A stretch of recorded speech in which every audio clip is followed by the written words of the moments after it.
थी। अचानक हॉल के दरवाजे जोर से खुले।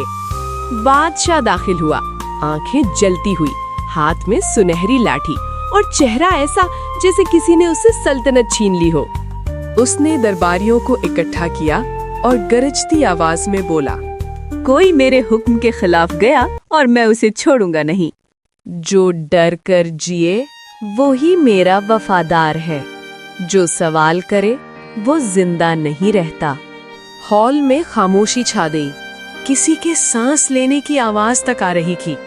एक बूढ़ा सिपाही आगे बढ़ा, कहने लगा, बादशाह सलामत, लोग भूखे हैं, खजानों से भरी गोदामी खोल दीजिए। बात पूरी न हुई, बादशाह का गुस्सा आसमान को चीर गया। उसने लाठी हवा में उठाई और सिपाही जमीन पर गिर पड़ा। पूरा हॉल कांप उठा, किसी ने आंखें बंद कर ली, किसी ने सर झुका लिया। शहजादी ने ये मंजर देखा तो दिल टूट गया। वो जानती थी बाप का दिल कभी नर्म नहीं हुआ, बल्कि हर दिन के साथ और सख्त होता जा रहा था। बादशाह ने मुहाफिजों को इशारा किया, जिसने भी रहम की बात की कैद में डाल दो। ये सल्तनत खौफ से चलती है, दोस्ती से नहीं। सिपाही लोगों को घसीटकर बाहर ले जाने लगे। बच्चों के रोने की आवाजें महल तक पहुंचती थी और कहीं दूर दरिया के किनारे वो हंस खामोशी से चांद को देख रहा था। शहजादी ने अपने आंसू छिपा लिए।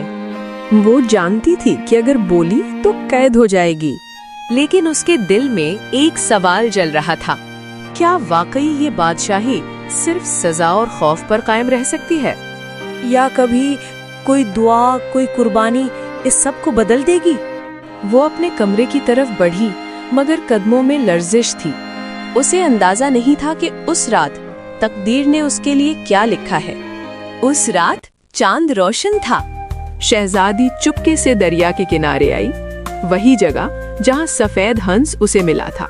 वो करीब गई और हैरान रह गई। जैसे ही हंस पानी पर चला, पानी तारों की तरह चमकने लगा और लम्हा भर में सोने जैसा तिलाई हो गया।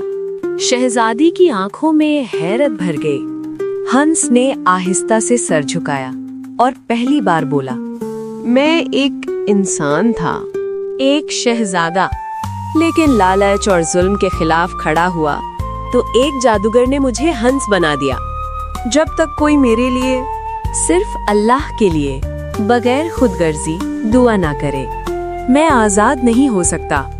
शहजादी ने दिल थाम लिया।